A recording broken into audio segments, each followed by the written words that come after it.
Puji Tuhan, silakan duduk, silakan duduk. Saudara, Tuhan ajaib di tengah-tengah kita. Dan Dia tidak dan bahkan akan terus demikian. Dia ajaib di tengah-tengah kita. Dan karena itu saudara, engkau dan saya perlu memahami apa yang menjadi bagian kita di dalam keajaibannya itu. Tuhan ingin kita bukan hanya sekedar mengetahui, tapi Tuhan ingin kita mempercayai. Dan kata percaya ini artinya sebuah kata kerja. Mempercayai itu sebuah kata kerja. Dan di dalam ketika engkau mempercayainya, engkau akan mengalaminya. Katakan amin. Ketika engkau mempercayainya, engkau akan mengalaminya. Saudara, satu hal yang akan dunia dan setan ambil dari hidup kita adalah kepercayaan kita. Supaya apa yang Tuhan Yesus sudah sediakan di dalam karyanya yang sempurna melalui pengorbanannya, kematian dan kebangkitannya, tidak menjadi milikmu dan milikku. Padahal itu semua sudah diberikan menjadi milik kita. Namun, orang yang mempercayainya yang akan menerimanya. Orang yang mempercayainya yang akan mengalaminya. Kalau engkau tidak mempercayainya, kebenaran-kebenaran ini hanya seperti sebuah teori. Masalahnya iman bukan sebuah teori. Iman adalah sebuah sikap hati, sikap hidup, tindakan. Nah, pagi hari ini saudara, saya masih akan melanjutkan sebetulnya cerita dari Lukas pasal 8 pada minggu yang lalu. Kalau Anda sudah membaca Lukas pasal 8, mari kita akan simak sedikit bagian dari Lukas pasal 8 ini tentang angin ribut diredakan, supaya saya dapat melanjutkan lagi pada tema hari ini. Angin ribut diredakan, Lukas 8 ayat yang ke-22. Pada suatu hari Yesus naik ke dalam perahu bersama-sama dengan murid-muridnya, dan Ia berkata kepada mereka, "Marilah kita bertolak ke seberang danau." Lalu bertolaklah mereka. Saudara, Tuhan kita Tuhan yang memberi sebuah inisiatif dalam diri kita. Dia memberi sebuah keinginan dalam diri kita. Dia memberi sebuah mimpi, sebuah harapan, sebuah pencapaian dalam diri kita. Dalam hidup kita, dalam pekerjaan kita, dalam rumah tangga kita. Jangan menjadi berasa bersalah kalau Anda seolah-olah menginginkan sesuatu yang lebih dari orang lain. Bukan di situ masalahnya. Masalahnya adalah kalau kita tidak mengerti kehendak Tuhan. Aduh, mobilku lebih bagus, nanti nggak enak aku dikira sombong. Tergantung hati Anda. Pakaian aku terlalu keren, aku nggak enak nih cuman ke gereja. Loh, memang kenapa? Atau sebaliknya, Anda merasa rendah diri. Masalahnya di mana? Di rumah Tuhan? Masalahnya di Tuhan? Masalahnya di Pak Pendeta? Di Asher? Yang langsung scanning Anda dari atas ke bawah? Dari mana gerangan ini jemaat? Enggak, saudara. Karena itu coba, apa yang menghalangi kita mengalami Tuhan? Tuhan itu bukan sekedar sebuah cerita. Dia real, dia hidup, dia merespon. Tuhan ada. Katakan amin. Dalam cerita ini betul-betul Tuhan ada di Lukas pasal 8. Saya akan ajak sekali lagi simak. Dia yang berkata, Yesus berkata, marilah kita bertolak ke seberang. Tuhan memberi sebuah tujuan. Jangan biarkan tujuan-tujuan, mimpi-mimpi, rencana-rencana, pencapaian-pencapaian yang Tuhan taruh di hatimu, yang sekali lagi mungkin lebih tinggi, lebih besar, lebih hebat dari orang lain, seolah-olah itu bukan dari Tuhan. Ujiannya di hati kita, saudara. Saya lanjutkan. Dan ketika mereka sedang berlayar, Yesus tertidur. Sekonyong-konyong turunlah taufan ke danau, sehingga perahu itu kemasukan air, dan mereka berada dalam bahaya. Sekalipun Tuhan bersama denganmu, sekalipun Tuhan memberi inisiatif, Tuhan memberikan mimpi, Tuhan membuka jalan, jangan pernah bermimpi bahwa itu sebuah jalan yang tanpa halangan dan rintangan. Tepuk bawah kanan kirimu. Sadar tidak? Itu bukan sebuah jalanan yang tanpa halangan dan rintangan. Mau Anda sudah periksa, Anda begitu clean, begitu bersih, Anda cek dan tes selalu, tetapi kok aku yang kena COVID ya? Memang kenapa kalau kena? Kok melo gitu? Anda harus bilang begitu dong, untung aku yang kena. Kalau aku yang kena, aku justru tahu ini sebuah kesempatan untuk aku mengalami kesaksian, kesembuhan, kuasa Tuhan. Saudara, saya mau beritahu, rasa sakitlah yang membuat engkau sadar apa makna kesembuhan. Bebanlah yang membuat Anda tahu betapa merdekanya ketika beban itu Anda tangani, Anda handle, Anda atasi, dan Anda berkemenangan. Dan akan Anda menceritakan, bukan karena kuat gagahku, tapi Tuhan yang bekerja di dalam kehidupanku.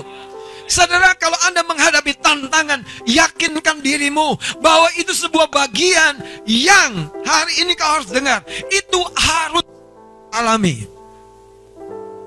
Mari kita lihat, saudara, cerita ini sebetulnya sekali lagi Yesus ada, Yesus mendengar, Yesus mengetahui, Yesus merasakan situasi yang sama. Tetapi saudara, dengar hari ini, apa yang menjadi responmu kepada Tuhan dan kepada situasimu itu yang menentukan. Kalau responmu kepada Tuhan sebuah persunggutan, kalau responmu kepada Tuhan sebuah pertanyaan yang nyeleneh, di mana engkau Tuhan? Itu buat orang Kristen zaman now itu pertanyaan yang nyeleneh. Anda masih bertanya di mana engkau Tuhan? Kalau kita ada hari di tempat ini karena itu ada Tuhan dalam hidupmu. Dan Dia ada bukan hanya untuk menolong. Dia ada untuk mengajar. Dia ada untuk mengajar. Dan terlalu banyak orang Kristen tidak bersedia hidupnya diajar. Jadi yang matang dan dewasa itu masalah, saudara. Badai gelombang bukan masalah, tapi bersama dengan orang-orang yang tidak bisa diajar itu masalah. Makanya dia berkata, di manakah imanmu?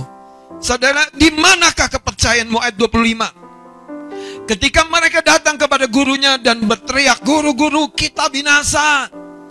Dalam terjemahan yang lain, guru-guru engkau tidak peduli kalau kita binasa. Jangan lagi bertanya di mana engkau Tuhan. Tuhan tidak engkau lihat dengan mata lahiriahmu. Tuhan tidak engkau lihat dengan tanda-tanda naturalmu. Engkau harus lihat dengan mata batin yang percaya. Ayat 25 lalu katanya kepada mereka, di manakah kepercayaanmu? Saudara, ini sebuah ungkapan dari kegeraman sebetulnya. Tuhan pengen menyadarkan terlalu banyak orang Kristen yang sudah bersama dengan Tuhan, sudah diberkati, sudah mengalami berkat dan berkat, pertolongan dan pertolongan. Tapi ketika pada satu titik dia mulai rasanya Tuhan tidak bersama dengan perjalananku yang kali ini, siapa bilang? Itu sebabnya hari ini saya mau beri judul saudara renungan kita, bertekun dalam proses sampai ada progres. Bertekun dalam proses sampai ada progres. Mereka sudah melakukan yang benar, membuang air keluar dari perahu, tapi mereka tidak bersedia bertekun. Mereka terlalu cepat menyela dan komplain kepada Tuhan. Banyak orang Kristen mentalnya tuh mental kanak-kanak, bukan anak, kanak-kanak. Inginnya disuapi oleh Tuhan. Tapi kalau Anda sudah bertumbuh makin dewasa, makin matang, Anda ngerti bagian Anda. Anda akan bertanya kepada Tuhan dan bicara kepada Tuhan bukan begini, kenapa Tuhan tidak tolong? Anda akan datang kepada Tuhan berkata, apa yang harus aku lakukan Tuhan? Dan itu bukan nada melo Anda. Anda berdiri sebagai orang yang yakin Tuhan bersama dengan Anda dan berkata, apa yang harus aku lakukan? Tuhan senang sama orang-orang yang berani di dalam imannya. Saudara, mari sekarang kita lihat Yakobus 5 ayat 7-11. Bertekun dalam proses, katakan sama-sama, bertekun dalam proses Sampai ada progres. Sekali lagi, bertekun dalam proses. Sekarang katakan begini, sampai aku progres. Ayo bangkit berdiri, katakan bertekun dalam proses. Sampai aku progres. Menghadap ke kananmu, ke kirimu, katakan, aku akan bertekun dalam proses sampai aku progres. Haleluya, beri tepuk tangan bagi Tuhan Yesus. Saudara, tidak ada yang tidak bisa Anda taklukkan. Ini beneran loh saudara. Tidak ada yang tidak bisa Anda taklukkan. Kenapa? Karena Anda bersama dengan yang mempunyai segala kuasa. Haleluya. Masalahnya, kita seringkali cepat menyerah, lemah, dan komplain. Katakan sekali lagi, bertekun dalam proses sampai aku progres. Silakan duduk. Haleluya. Yakobus 5 ayat 7 sampai 11. Saudara, firman Allah berkata begini, karena itu saudara-saudara bersabar. Tepuk dadamu, aku akan bersabar. Aku akan tabah. Aku akan sanggup. Apapun yang aku hadapi, aku akan bersabar. Saudara, mutiara tidak dibentuk semalam di dalam kerang itu. Tidak. Itu melalui proses yang menyakitkan di dalam perut kerang itu, saudara. Ketika butiran-butiran pasir dan dia harus mengeluarkan lendir atau liurnya, saudara, untuk membungkus, saudara, pasir itu menjadi sebuah mutiara. Kalau Anda tidak bersabar, banyak orang berpikir kesabaran itu bukan iman. Siapa bilang, saudara? Karena imanlah Anda bisa bersabar.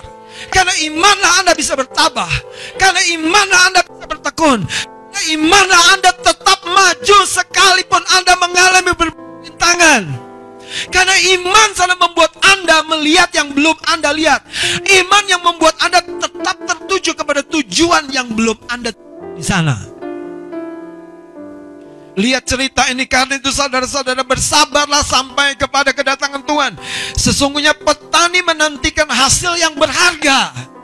Imanmu itu akan menghasilkan sebuah hasil yang berharga. Dari tanahnya. Dan ia sabar sampai telah turun hujan musim. Sampai telah turun hujan musim gugur dan hujan musim semi.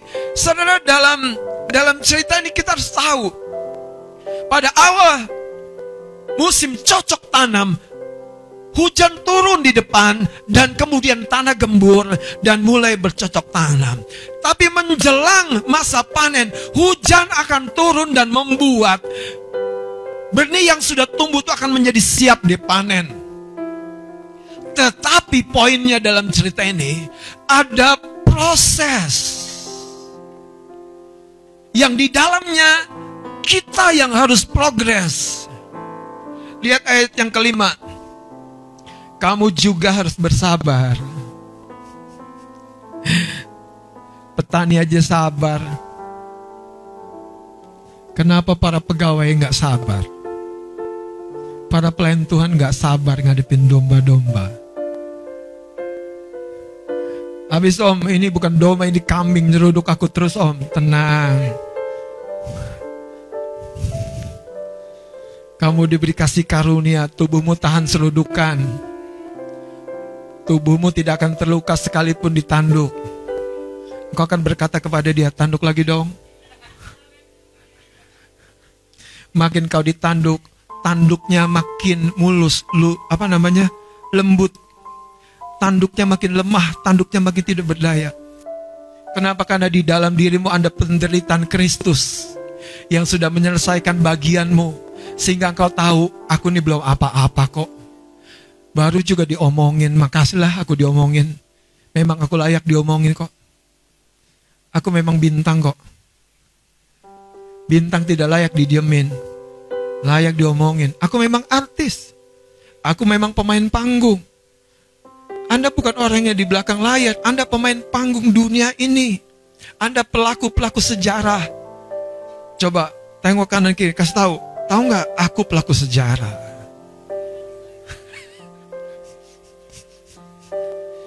Kasih tahu, sejarah tidak akan berhenti di hidupku. Sejarah akan bahkan bekerja lebih luar biasa di dalam hidupku dan melalui hidupku. Nah, ayat 3-nya baru bilang begini, sabar ya.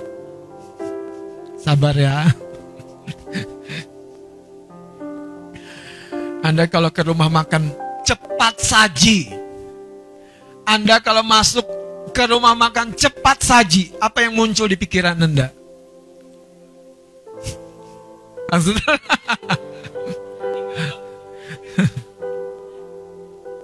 Sayangnya Anda tidak tahu bahwa di dalamnya ada sebuah proses. Anda mau yang ini.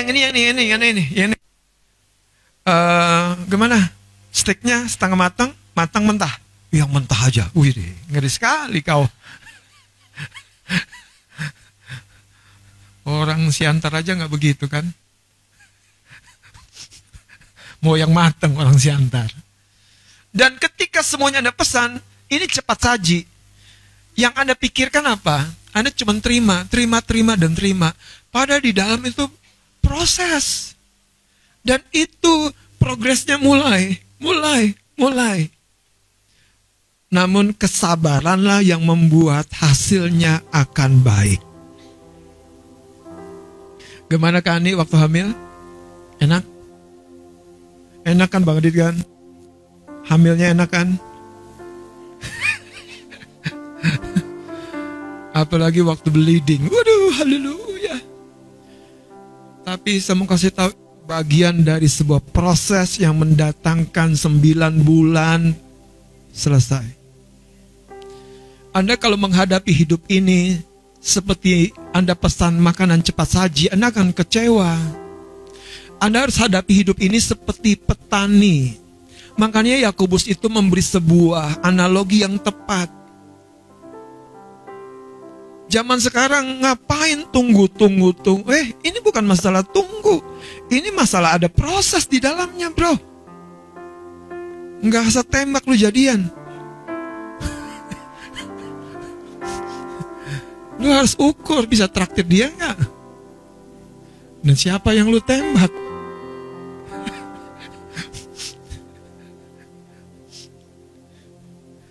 Kalau istri saya dulu bilang, kalau mau pacaran dan menikah, harus sudah beli rumah. Oh, haleluya. Rumah di surga sudah ada, Om. Enggak, bukan itu maksudnya. Apalagi di tanah kusir banyak rumah yang kekal. Tinggal pesan, saudara, judulnya di depan. Ya, tinggal tumpuk. Saudara katakan bersabar. Bersabar adalah sikap kita kepada sebuah proses yang mendatangkan progres. Bersabar adalah sebuah sikap iman. Bersabar, saudara, lebih dari sekedar menanti. Bersabar itu artinya menetapkan diri kepada sebuah perjalanan. Bersabar dalam konteks ini artinya, saudara, ada sebuah tujuan yang berharga yang akan terjadi, yang akan aku terima.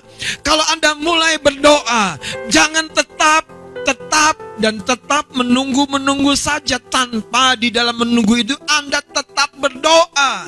Berdoa lagi dan lagi, terus dan lagi, tidak jemu-jemu berdoa. Saudara, hidup ini membutuhkan sebuah proses.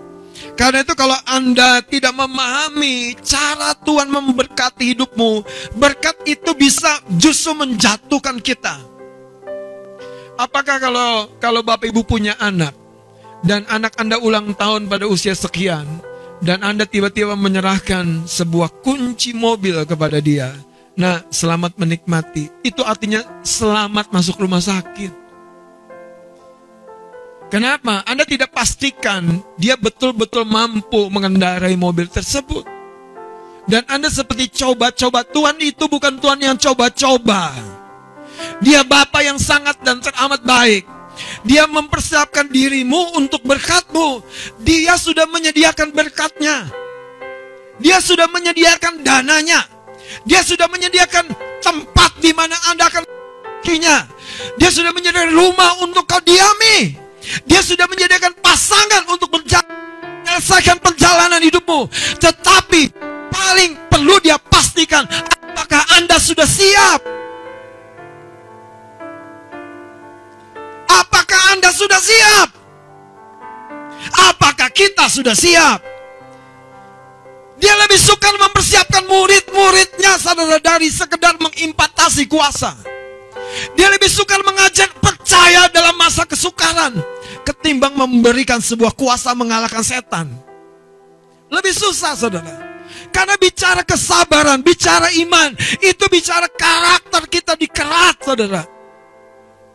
Kalau Anda tidak bangun pagi dan berkata, aku mau dikerat, aku mau diubahkan, aku mau bersabar, aku mau bertekun, saudara, maka saudara, memori yang lama akan bangkit dan berkata, nanti aja doa, nanti aja mencari Tuhan, nanti aja. Saudara, disiplin adalah sebuah otot. Kalau Anda tidak latih, Anda tidak beri nutrisi, otot Anda akan melemah. Dan ketika disiplin melemah, hidup akan mengalami downgrade sampai di level yang paling bawah. Itu yang terjadi. Yesus tidak demikian kepada murid-murid. Karena itu bertekun dalam proses sampai ada progres. Saudara, benih jagung beda dengan benih yang lain.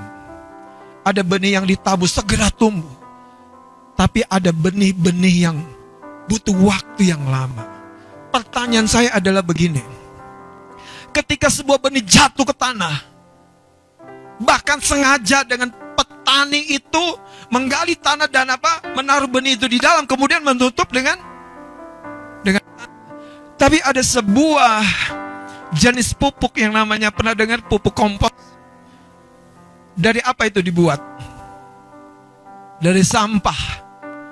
Tetapi yang menarik, pupuk ini sangat berguna untuk membuat benih-benih itu mengeluarkan tunas-tunas yang menjadi identitas dari benih tersebut. Anda tidak ditaruh di dataran yang aman, nyaman, rumput, bagus, supaya Anda keluar tunas-tunas Anda. Ini sebabnya setiap tantangan, setiap kesulitan, itu ibarat tanah yang menutup sebuah benih.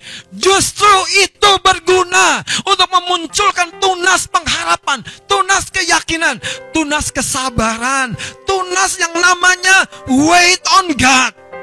Nantikan di hadapan Tuhan, nantikan di hadapan Tuhan. Maka saudara, setiap omongan orang, cibiran orang akan seperti Hana yang melahirkan Samuel dan kemudian keturunan-keturunan yang lainnya. Sekalipun Penina menghina, Penina mengejek, Penina membuli, tetapi itu menjadi sebuah tanah bagi diri Hana yang membuat Hana justru semakin mencari Tuhan untuk membuktikan Allahku tidak akan mungkin gagal. Allahku tidak akan mungkin gagal. Aku berumah tangga, aku akan melahirkan keturunan. Allahku tidak mungkin akan gagal. Itu sebabnya orang-orang yang menaruh hati dan harapnya kepada Tuhan dengan sungguh-sungguh, seperti petani ini, dalam imannya dia mampu bersabar dan bertekun. Dalam imannya dia mampu melihat progres yang akan dihasilkan. Dia akan berkemenangan. Apa yang kau lakukan ketika situasi-situasi sulit datang? Itu akan menunjukkan apa yang Anda akan hasilkan. Tunas baru atau kuncup yang layu. Dengerin saya. Apa yang Anda lakukan? Bagaimana Anda deal dengan situasi yang sulit ketika tidak ada uang, tidak ada dukungan, tidak ada orang di samping Anda, tidak ada orang yang menelpon menguatkan Anda? Apa yang Anda lakukan? Bagaimana lakukan deal itu, saudara? Apakah Anda akan berkata seperti lagu yang sering kita nyanyikan, sekalipun aku dalam lembah kelam, ku tak takut. Saudara, apakah Anda melihat dari gambar hidup Daud yang dikejar-kejar oleh Saul seniornya, yang harusnya jadi bapaknya? Saya berdoa saudara, Anda belajar menangani masa-masa gelap, masa-masa sulit, dan tidak mencari solusi-solusi yang datang dari dunia. Tapi Anda wait on God. Nantikan di hadapan Tuhan. Mari lihat Matius 14 ayat 24.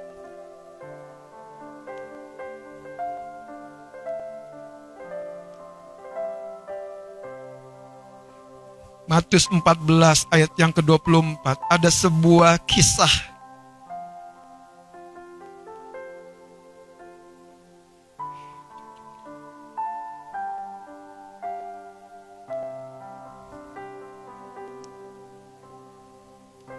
Oh, sorry, catatan saya salah. Sebentar.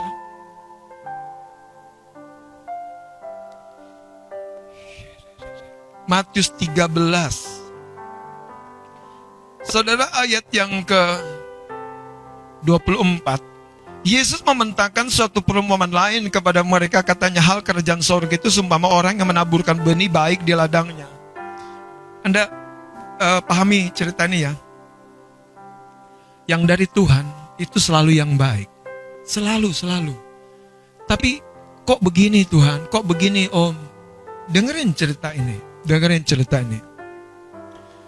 Tetapi pada waktu semua orang tidur, datanglah musuhnya menaburkan benih lalang di antara gandum itu, lalu pergi. Licik ya? Lempar batu, sembunyi tangan. Ketika gandum itu tumbuh dan mulai berbulir, tampaklah juga lalang itu. Maka datanglah hamba-hamba Tuhan ladang itu kepadanya dan berkata, Tuhan, bukankah benih baik yang Tuhan taburkan di ladang Tuhan? Betul? Tuhan kita hanya menabur benih yang terbaik dalam hidupmu. Sakit, penyakit, kemiskinan, masalah bukan dari Tuhanmu. Saudara harus firm di sini. Jangan nanya lagi sama Tuhan, saudara. Dengerin saya, saudara. Dengerin firman Allah. Ketika gandum itu tumbuh dan mulai berbulir, nampaklah juga lalang itu. Anda tahu, setiap benih yang baik dari Tuhan, namun setiap benih yang jahat bersembunyi di dalam diri kita. Memanifestasikannya waktu sudah di rumah tangga, memanifestasikannya waktu sudah di pekerjaan, memanifestasikannya waktu gandum itu juga mulai tumbuh. Lihat cerita lebih lagi, saudara. Maka datanglah hamba-hamba Tuhan ladang itu kepadanya dan berkata, Tuhan, bukankah benih baik yang Tuhan taburkan di ladang Tuhan? Dari manakah lalang itu? Ayat 28, jawab Tuhan, itu seorang musuh yang melakukannya. Lalu berkatalah hamba-hamba itu kepadanya, jadi maukah Tuhan supaya kami pergi mencabut lalang itu? Lihat, inilah tipikal seorang hamba. Bukan merepoti masalah. Apa yang menjadi bagianku Tuhan? Gitu, saudara. Jangan terlalu pusing dengan problemnya. Jangan terlalu pusing dengan angin badai dan gelombang lautnya. Datang ke Yesus, Tuhan, apa yang menjadi bagianku? What should I do? Apa yang harus aku lakukan? Menangis? Oh, bukan. Kalau Tuhan bilang gini, tertawa nak. Gimana kira-kira? Tertawa? Iya. Anda harus tahu, kalau Tuhan ngomong, itu punya makna yang jauh lebih dalam dari kedengarannya. Kenapa? Karena di dalam tertawa itu, saudara, Alkitab yang berkata, terdapat kekuatanmu. Di dalam sukacitamu itu terdapat kekuatanmu. Engkau butuh kekuatan bukan ketika masalahnya sudah lewat. Kalau masalahnya sudah lewat dan kau tertawa, itu tertawa bukan iman. Itu tertawa apa?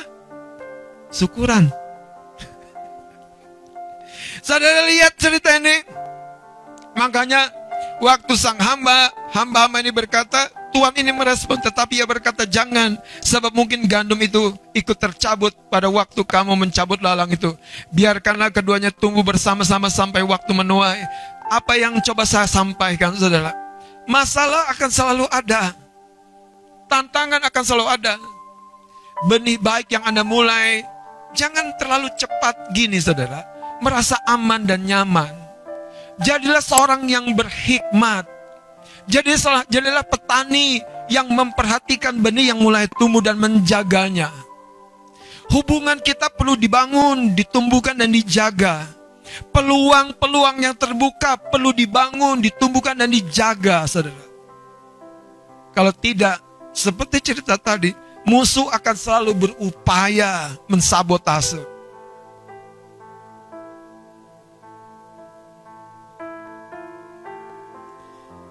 Bagaimana kita membiarkan kecemasan-kecemasan, ketakutan-ketakutan lebih daripada kepercayaan kita kepada Tuhan. Pagi hari ini, ambil sebuah keputusan. Apakah Anda akan bertekun dalam proses sampai aku ada progres? Anda ingat cerita Elia yang berdoa untuk hujan turun? Dia doa lagi dan dia bilang sama ajudannya, tengok ke arah laut, gak ada apa-apa Tuhan, jangan berhenti. Elia berdoa lagi. Haleluya. Makanya kalau saya suka tanya kepada beberapa orang, kapan ke ruang doa lagi? Itu panggilanmu untuk mengalami berkat Elia. Bertekun, maka engkau akan melihat buah yang matang. Bertekun dalam proses, maka engkau akan melihat progres. Pada kali yang ketujuh, dan melihat, wah, ada awan sebesar telapak tangan. Mata sang bujang hanya mengidentifikasi dari mata lahiriah, tapi dari Tuhan sudah melepaskan sehebat-hebatnya hujan yang lebat.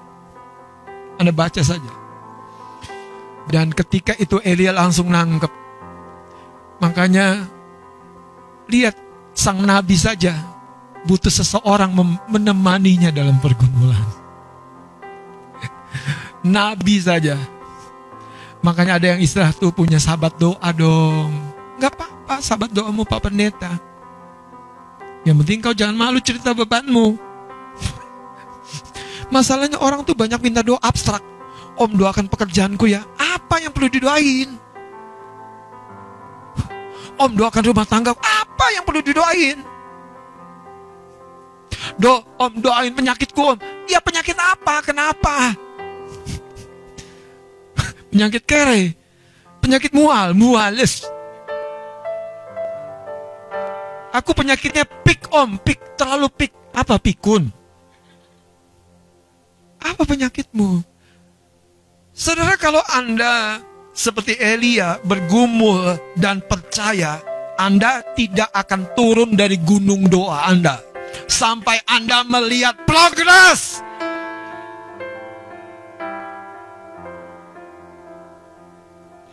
Mungkin Anda bertanya, Om, apakah benar itu kehendak Tuhan untuk menurunkan hujan? Disitulah masalah kita. Anda diberikan kekuatan dan kuasa, mandat dan otoritas untuk menjadi berkat. Kenapa Anda mulai berpikir ulang, apakah kehendak Tuhan supaya aku berumah tangga? Haleluya.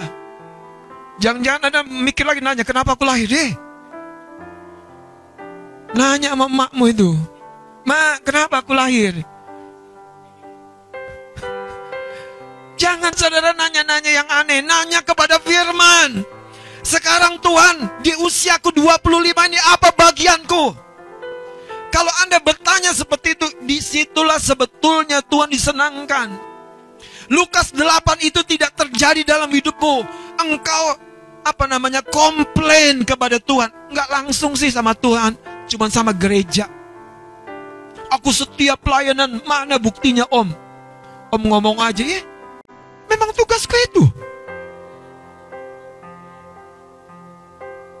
Lah, emang tugasku kasihmu berkat. Tugasku ngomong untuk menguatkan imanmu. Om ngomong aja, emang iya tugasku. Ya bun ya? Iya.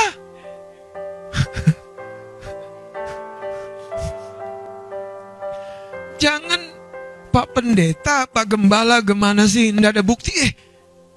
Yang Anda lakukan itu firman Allah atau perkataanku? Kalau Anda lakukan firman Allah, Anda harus punya iman. Maka iman itu akan membuktikan bahwa yang kau lakukan tidak dipandang mata Tuhan. Benih yang Anda tabur pasti akan tumbuh, Anda akan tuai.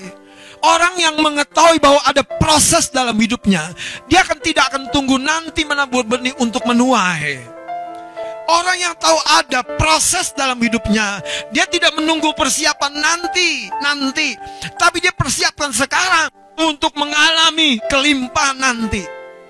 Saudara, kalau Anda tidak tahu bahwa ada proses dalam setiap kelimpahan hidupmu, dalam setiap kemenangan hidupmu, ada proses, saudara. Kalau Anda digerakkan untuk datang kepada seorang, datang. Tuhan belum ngomong apa, tunggu. Siapa tahu bukan Anda yang ngomong, orang itu yang harusnya ngomong sama Anda.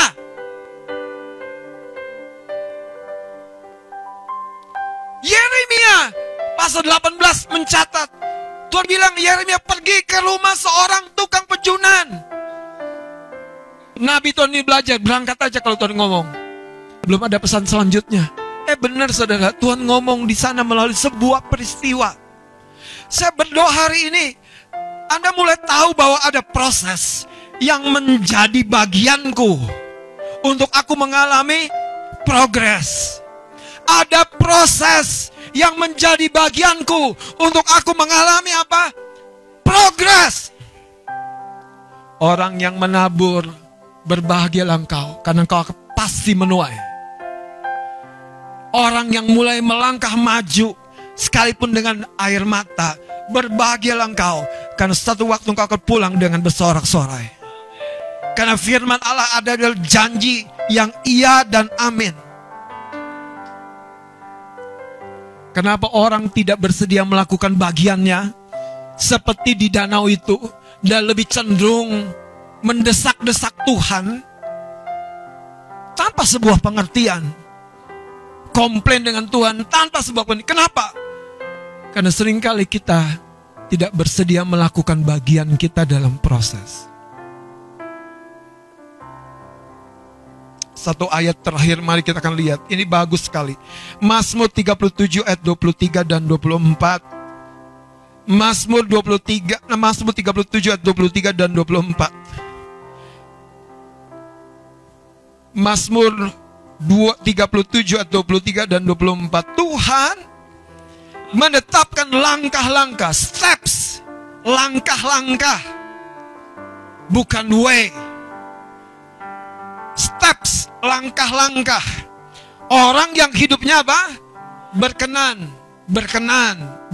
kepadanya. Apabila ia jatuh, kalaupun ia jatuh, tidaklah sampai tergeletak, sebab Tuhan menopang tangannya. Anda harus tahu, kata steps ini artinya ada proses. Anda tidak hanya punya mimpi dan tiba-tiba mimpi itu jadi kenyataan. Ada langkah-langkah yang harus Anda jalani. Ada kesabaran yang Anda harus latih. Ada ketekunan yang harus Anda bangun. Katakan steps, langkah-langkah. Ini artinya ada proses. Anda mau menjadi seorang master dalam satu bidang, lakukan sekarang, maka Anda akan menuai nanti. Karena ada masa, ada proses. Saya bercerita kepada seseorang, saya berkata begini, kalau sudah selesai ini, saya proses sidang, selesai masa babak ini, kami nanti sore akan ke Majalengka untuk proses sidang, skripsi dan selesai dan pulang. Tapi bukan itu poinnya. Saya bercerita begini, saudara.